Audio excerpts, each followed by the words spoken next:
Hello guys, আসসালামু আলাইকুম। আশা করি সবাই ভালো আছেন। আজকে কথা বলবো হচ্ছে ওয়ার্ক পারমিট বিষয় নিয়ে। আপনারা অনেকেই ভিডিও নিচে কমেন্ট করতেছেন যে কিভাবে আপনারা ওয়ার্ক পারমিটে আসবেন এবং কিভাবে সহজে বাংলাদেশ থেকে আসা যায়। এটার একমাত্র জেনুইন লিঙ্ক হচ্ছে যে যারা বাংলাদেশ থেকে রাশিয়াতে আসে তাদের কাছ থেকে একমাত্র জেনুইন লিঙ্কটা পাওয়া যায়। কারণ হচ্ছে যে এছাড়া আপনি পাওয়ার কোনো স্কোপ পাবেন না। কারণ আপনি অনেকেই বলবো যে ভাই আমি আপনার ভিসা করে দিই, অনেকেই বলবো যে হ্যাঁ আমি করতেছি, কিন্তু আপনি বিশ্বাস করতে পারবেন না, ঠিক আছে? সো এখানে কিছু ভাই ব্রাদার আছে যারা ওয়ার্ক পারমিট ভিসা নিয়ে কাজ করে। তবে অনেকেই বলে যে ভাই রাশিয়াতে কি ওয়ার্ক পারমিট ভিসা হয়? ভাই রাশিয়াতে ওয়ার্ক পারমিট ভিসা হয়। আপনার হচ্ছে যে একটা জিনিস আমি বলি, আমি যেদিন এম্বাসিতে ইন্টারভিউ দিই রাশিয়ান এম্বাসিতে, তার নাম ওই দিন মনে হয় আমি ব্যাঙ্ক স্লিপ জমা দিই, ঠিক আছে, লিগালাইজেশনের ব্যাঙ্ক স্লিপ জমা দিই।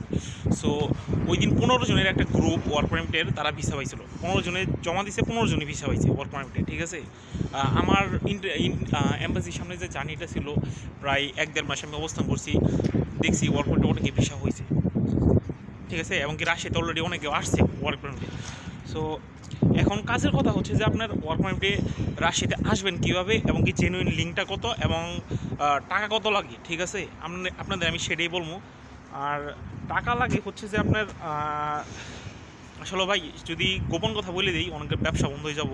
কারণ টাকা, আচ্ছা আমি সেটা নাই বলি, আপনার ধরেন যে 6 লাখ বা 7 লাখ এরকম লাগে, ঠিক আছে। 8 লাখ টাকা না মাইন কী করে, তো 6 লাখ বা 7 লাখের মধ্যেই হয়ে যায়, ঠিক আছে। তো 7 লাখের নিচেও হবে না, ঠিক আছে, এরকম রেটে আসে। কারণ হচ্ছে যে আপনার এখানে আসার পর আপনি প্রায় মাসে 1 লাখ টাকা কামাইতে পারবেন। সো 1 লাখ টাকা যদি কামাইতে পারেন আপনার 6-7 মাসে আপনার টাকা উঠে পড়তেছে, ঠিক আছে। 2 বছরের ওয়ার্ক পারমিট থাকে। আর এখানে আপনার সাথে থাকা খাওয়া কোম্পানি থাকে, বেতন থাকে $600 বা $700। এটা আপনার প্রথমে স্টার্টিংয়ে এরকম থাকে এবং কি কাজের আর পরে এক্সপিরিয়েন্স বাড়লে, অভিজ্ঞতা বলে পরে বেতনটা বাড়াই দেয়। সো এই হচ্ছে বিষয়। আর কাজের এখানে অনেকগুলো ক্যাটাগরি আছে, যেমন আপনার এখানে আসা যায় হচ্ছে যে ওয়েল্ডিংয়ের কাজে বেতন অনেক বেশি। আবার যদি গার্মেন্টসের কাজে আসেন আপনারা, গার্মেন্টসের কাজে দেখা যায় ওই বেতনটা একটু কম, ধরুন যে $600 মতো হইব। আর ওয়েল্ডিংয়ের কাজটা হলো $800-900 হয়ে যায়, কারণ ওয়েল্ডিংয়ের কাজে ভাই পরিশ্রম আছে, ঠিক আছে।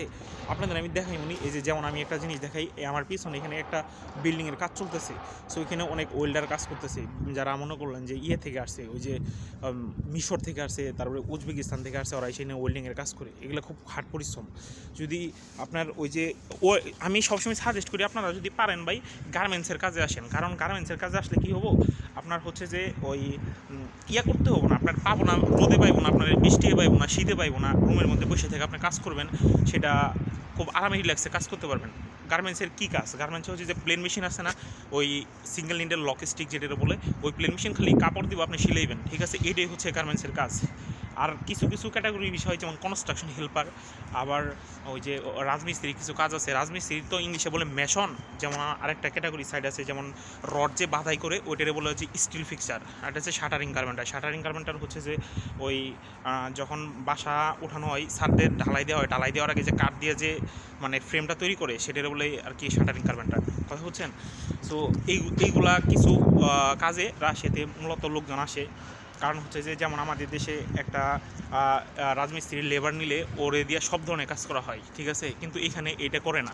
এখানে আপনার কাজের ভাগ ভাগ আছে, যে শাটারিং কার্পেন্টারের কাজ করে সে ওইটাই করে, যে স্টিল ফিক্সার কাজ সে ওইটাই করে, ঠিক আছে। আবার এগুলোতে একটু রিল্যাক্স আছে, যেমন সৌদি আরবে যদি আপনি কাজ করেন দেখা যায় যে 45 ডিগ্রি তাপমাত্রার মধ্যে আপনার উপরে ওইটা রদ বাড়তে হইব, কিন্তু এখানে আপনার তা করতে হবে না। এখানে ওইরকম 45 ডিগ্রি তাপমাত্রার রোদ নাই, এখানে ঠান্ডা তো। আর ঠান্ডার ভিতরে আপনি হেভি জ্যাকেট দিয়েই তো বসে আরামে কাজ করা যায়, ঠিক আছে। মানে আর কি সৌদি আরবের চেয়ে আপনি এখানে রিল্যাক্সে কাজ করতে পারবেন, কথা বুঝছেন। সো যদি এখন আপনারা আসেন তাহলে গার্মেন্টসে আসার জন্য চেষ্টা করেন, অনেক ভালো হইব। কারণ সেটাই হচ্ছে যে বেস্ট অপশন আমার থিঙ্কিংয়ে। আর যদি বেশি মাল কামানোর ইচ্ছে থাকে তাহলে ওয়েল্ডিং আসতে পারেন, পাইপ ফিটার আছে, বিভিন্ন ধরনের কাজ আছে, ওইগুলোতে আসতে পারেন, ঠিক আছে। এখন কথা হচ্ছে যে আপনারা আসবেন কীভাবে, আপনাদের তো আমি টাকার কথা বলে দিলাম। আর টাকার ভিতরেও একটা ভিন্নতা আছে, যেমন ধরেন যে যদি যে ভিসার মানে বেতন বেশি, যেমন ওয়েল্ডিংয়ের কাজের একটু বেতন বেশি, আপনার এটার মনে করলেন যে ওই টাকাও লাগবে বেশি, আপনার আসতে প্রায় 8 লাখ টাকার মধ্যে একটু মানে তার চেয়ে একটু বেশি লাগতে পারে, ঠিক আছে। সো অনেকে বলে যে ভাই কাজ কয় ঘন্টা হয়, কাজ এখানে সর্বোচ্চ কাজ হয় মনে করলেন যে যারা কাজ করে তারা 12 ঘন্টা কাজ করে, কিন্তু এমনি যেমন কনস্ট্রাকশনের কাজগুলা 10 ঘন্টা হয়, এর বেশি হয় না এই জায়গায়। গার্মেন্টসের কাজগুলোও 10 ঘন্টা বা 12 ঘন্টা হইতে পারে, কিন্তু না 10 ঘন্টা মনে হয় হবে, ঠিক আছে। আর যদি হয় 2 ঘন্টা ওভার টাইম আপনারা দিতে পারি। এখন অনেকে বলে কি ভাই 12 ঘন্টা কি কাজ করতে পারবো? আরে ভাই, বাংলাদেশে যারা গার্মেন্টসে কাজ করে তারা 12 ঘন্টার উপরে 14 ঘন্টা 15 ঘন্টা কাজ করে, জানেন আপনি? ঠিক আছে, তারা খুব হার্ড পরিশ্রম করে। পরিশ্রম ছাড়া ভাই কোথাও টাকা নাই আপনার, ঠিক আছে। টাকা দিবে না আপনার, এত সহজে কেউ টাকা দিবে না। আরেকটা বিষয় হচ্ছে যে এখন আপনাদেরকে লিঙ্কটা বলে যে আসবেন কীভাবে। যেমন বাংলাদেশে আসলেও মূল বিষয়টা বলি আপনাদের, মন্ত্রণালয় থেকে যে এই রাশিয়ার যে সরকারের যে লোক লাগবে এটা কাজটা দেয় মন্ত্রণালয়, ঠিক আছে। মন্ত্রণালয় থেকে তারা যে কোনো একটা লোকে কাজ কিনে নেয়, যে আমি মন্ত্রণালয় থেকে কাজ দিলাম, রাশিয়ার যত লোক আছে আমি দিব। আমি আবার কী করি, এখান থেকে আমি নিয়ে বাংলাদেশে যতগুলো এজেন্সি আছে সবগুলো এজেন্সি দিয়ে ভাগ করে দিই, যে তুই এতগুলো লোক দিস, তুই এতগুলো লোক দিস, ঠিক আছে। তো সব এজেন্সি মিলা ওই যে কোনো একজনের কাছেই, ওনার কাছেই সব পাসপোর্ট জমা দেয়। তো বাংলাদেশে 20টা এজেন্সি করতেছে রাশিয়ার কাজ করি, ওরা সবগুলো পাসপোর্ট নিয়ে ওই যে মন্ত্রণালয় থেকে কাজ নিচ্ছে একমাত্র ওনাকেই পাসপোর্টগুলো জমা দেয়, উনি একমাত্র ভিসাগুলো করে, ঠিক আছে, ওয়ার্ক পারমিটগুলো বের করে। কথা বুঝছেন? সো এই হচ্ছে বিষয়।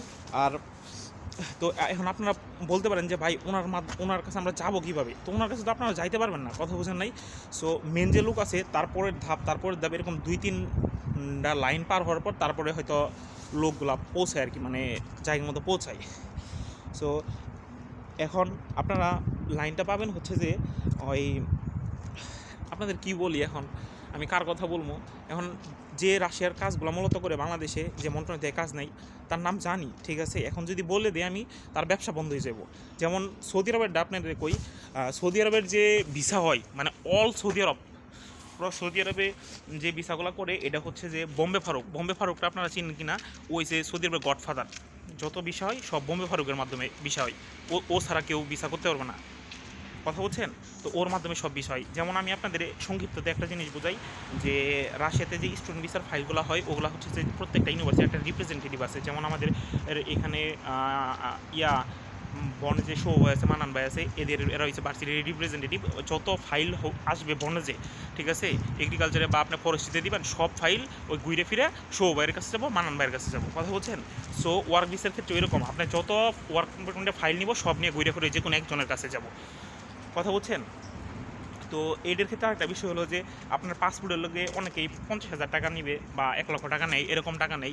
আপনার টাকা নিবে, কারণ যে টাকা ছাড়া আপনার কেউ কাজ করে দিব না। কারণ আপনার একটা ওয়ার্ক পারমিট বের করলো, বের করার পরে আপনি পরে বললেন যে আমি যাইবো না, ঠিক আছে, তার এটা লস। একটা ওয়ার্ক পারমিট বের করা ভাই প্যারা আছে, ঠিক আছে। আর ওয়ার্ক পারমিটের ফাইল নিয়ে আপনার নিয়ে প্রথম পুরো প্রসেসিং টাইম বলি, ওয়ার্ক পারমিটের ফাইলটা ধরেন যে আপনি গার্মেন্টসের কাজে যাবেন, আপনার প্রথমে নিয়ে ট্রেনিং দেওয়া হবো গার্মেন্টসের কাজে, ঠিক আছে। 10 দিন 15 দিন আপনার কাজ শেখানো হবো। শেখানোর পর রাশিয়া থেকে ডেলিগেট যাবো, ডেলিগেটে আপনার ইন্টারভিউ নেবো। ইন্টারভিউ বলতে গেলে আপনার কবো যে একটা প্যান্ট দিব, কবো যে এটা তুই শিলা, ঠিক আছে, ওনার সামনে শিলাই দেখাইবেন, ঠিক আছে। যদি ওকে হয় তাহলে কোনো ওকে, ঠিক আছে। তারপর আপনার পাসপোর্টের ছবি তুলে নেবো, ছবি তুলে নিয়ে যাই সেটা, তার এটা 3-4 দিন পরে বা 1 সপ্তাহ পরে রেজাল্ট দিব। যারা যারা ইন্টারভিউ দিছে এখানে তার কাকে কাকে ভালো লাগছে সে তারা সিলেক্টেড একটা লিস্ট দিয়ে দিব, যে এতগুলো লোক আমার ভালো লাগছে এরম নিব। তো ওই রেজাল্টটা পাওয়ার পর তারপরে আপনার হচ্ছে যে রাশিয়ান ল্যাঙ্গুয়েজ শিখতে হয়। ওই যে অফিসের মাধ্যমে কাজ করেন সেই অফিসে আপনার মনে করলেন যে রাশিয়ান ল্যাঙ্গুয়েজ শেখাবে। হচ্ছে যে মিরপুরে একটা সেন্টার আছে, ওইখানে আপনার মনে করলেন যে রাশিয়ান ল্যাঙ্গুয়েজ আপাতত শেখায়। রাশিয়ান ল্যাঙ্গুয়েজ শেখায় বলতে গেলে আহামরি কিছু না, আপনার টুকটাক। যেমন আপনার মনে করলেন যে আমরা বলি যে কাম বা এদিকে আসো, এদের রাশিয়ান ভাষায় বলে ইদিসুদা, ঠিক আছে, বা থ্যাংক ইউ বলে মনে করলেন যে স্পাসিবা। তো এইরকম টুকটাক আপনাদের কিছু মানে শিখাইব আর কি, ঠিক আছে। সো এই হচ্ছে প্রসেস। তারপরে আপনার ওয়ার্ক পারমিট চলে আসবো, ওয়ার্ক পারমিট আসার পর আপনার এম্বাসি দাঁড়াবেন, দেন ভিসা হয়ে যাব, কথা হচ্ছেন? ভিসারও খুব চান্স ভাই, রাশিয়াতে এখানে প্রচুর লোক দরকার, এখানে ভাই লোক নাই বেশি একটা, ঠিক আছে। দেশ অনেক বড়, তারপর অনেক লোক আর্মিতে চলে গেছে, সো অনেক লোক পালায় দেশ ছেড়ে চলে গেছে। সো এখানে অনেক হেভি কনস্ট্রাকশন কাজ চলতেছে, প্রচুর লোক দরকার আছে রাশিয়াতে। ভিসা হচ্ছে আপনার আসলে খারাপ হইব না, কথা বলছেন? আরেকটা বিষয়, আমার হাত তো জমে যেতেছে ভাই, ঠান্ডায় প্রচুর, কথা আর বলতে পারতেছি না। তবে আরেকটা যেন অনেকেই আসলে কী বলবো যেন একটা লিখে নেওয়া দরকার, ঠিক আছে, যে লিস্ট করা দরকার যে কী বলা দরকার। অনেকেই অনেক প্রশ্ন ভুলে যেতেছি যে কী বিষয় বলা উচিত। যেমন আরেকটা বিষয় হচ্ছে যে ওই আপনারা যখন যার কাছে ফাইল জমা দিবেন তার কাছে একটু যাচাই বাছাই করে দিবেন যে লোকটা জেনুইন কিনা। কারণ হচ্ছে যে কী বলবো কি, ধরেন যে বলবো যে ভাই আমার কাছে জমা দাও, আমি তোমার ভিসা করে দিতেছি। উনি আপনার কাছ থেকে 50,000 1 লাখ টাকা নিল, এরকম 10 জনের কাছ থেকে নিয়ে আপনার ভিসাটা করে দিল না, সে 6 মাস 1 বছর ঘোরালো, ঘোরানোর পর টাকা দিল, এই টাকাটা এনে সে একটা কোনো বেনিফিট পাইলো, ঠিক আছে, কিন্তু লসটা তো খেলেন আপনি। কথা বুঝেন নাই? সো ফাইলটা দেওয়ার আগে একটু জেনুইন যাচাই বাছাই করে দিবেন যে সে আসলে ও রাশিয়ার কাজ করে কিনা। কথা বুঝছেন? সো রাশিয়ার কাজ খোঁজার আরেকটা one of the best way হচ্ছে আপনার অনলাইনে অনেকে বিজ্ঞাপন দেয়, আপনারা ওইখানেও যদি ফাইল জমা দেন ওইরকম যাচাই বাছাই করার পর মানে সঠিক সিদ্ধান্ত নিয়ে তারপর জমা দিবেন। কথা বলছেন? অনেকে বলে যে ভাই আমি কি স্টুডেন্ট ভিসায় আসবো নাকি ওয়ার্ক পারমিট ভিসায় আসবো। আপনারা যদি আমি সবসময় সাজেস্ট করি যে আপনার স্টুডেন্ট ভিসার একটা সুবিধা আছে আর একটা ওয়ার্ক পারমিটের একটা সুবিধা আছে। যেমন স্টুডেন্ট ভিসায় আসার পর আপনি 1 বছর পরে যখন মেন কোর্সে চলে যাবেন তখন আপনার এখানে টেম্পোরারি রেসিডেন্সি পাবেন, মানে টিআরপি পাবেন যেটা বলে, ঠিক আছে। তারপরে এখান থেকে আপনি ওই এখানে অনেক রাশিয়ান নাগরিকরা যেরকম সুবিধা পায় আপনি ওইরকম সুবিধা পাইবেন। কথা হচ্ছেন? আর ওয়ার্ক পারমিটের বিষয় আসলে যেমন ওয়ার্ক পারমিট 2 বছরের ওয়ার্ক পারমিট ভিসা হয়, ওয়ার্ক পারমিটের পর আপনার চলে যেতে হবে, বা যদি কোম্পানি যদি আপনার চাই রাখে তাহলে কোম্পানি আপনার ভিসা করে দিব, আপনি এখানে থাকতে পারবেন, ঠিক আছে। আর ওয়ার্ক পারমিটের বয়স সীমা হচ্ছে যে আপনার 20 থেকে 40-এর মধ্যে হইতে হবে, ঠিক আছে, 20-এর নিচে নামা যাবে না। আর সর্বনিম্ন 8 পাস থাকতে হবে। এসএসসি পাস হলে সবচেয়ে ভালো হয়, কিন্তু সর্বনিম্ন 8 পাস থাকতে হবে। আপনার টুকটাক ইংলিশ বা বলতে পারেন বা পড়তে পারেন এরকম যোগ্যতা থাকতে হবে, ঠিক আছে, বিশেষ করে। সো যারা ইয়াং তাদের জন্য প্রায়োরিটিটা বেশি সব জায়গায়, ঠিক আছে, সবাই ইয়াং লোকই চাই। সো আপনারা যারা আসবেন চিন্তা ভাবনা করে আসেন যে কেমনে কীভাবে আসবেন। আর আজ যতটুকু ইনফরমেশন আমি দিয়েই দিলাম যে কীভাবে আসতে হয় আর কত টাকা লাগে আর কাজের ধরনগুলো কী কী আর কী কী ক্যাটাগরি। কথা হচ্ছেন? যেমন অনেকেই বলে যে ভাই আমি আপনাদের হচ্ছে যে ওয়ার্ক পারমিটে আসার পর আমি এখান থেকে কি ওই কোম্পানি চেঞ্জ করতে পারবো না? ভাই আপনারা চেঞ্জ করতে পারবেন না, আপনারা যে কাজে আসবেন সেই কাজেই আপনার থাকতে হবে, ঠিক আছে। এখানে চেঞ্জ করলে আপনারা পুলিশে ধরবো, ধরে দেশে পাঠাই দিব। এখানে খুব রেস্ট্রিক্টস, ঠিক আছে, এত সহজ নাই জায়গায়, খুব রেস্ট্রিক্টস। সো এই ভিডিওটা মনে হয় অনেক লম্বা হয়ে যেতেছে, প্রায় 11 মিনিট 48 সেকেন্ড হয়ে গেছে। আজকে ক্লোজ করে দিই, ঠিক আছে, অন্য কোনো বিষয় নিয়ে আর কথা বলতে পারতেছি না। আর প্রতিদিনে তো ভিডিও অনেক তো ভাই ভালো লাগে না, ঠিক আছে। আমি যতদূর পারি ভাই আপনাদের একদম লিগেল ইনফরমেশন দিবেন, ঠিক আছে, আমার মতো করে আর কেউ বলবে না, এটা মনে রাখবেন, ঠিক আছে। সো আশা করি ভালো থাকবেন, বাই।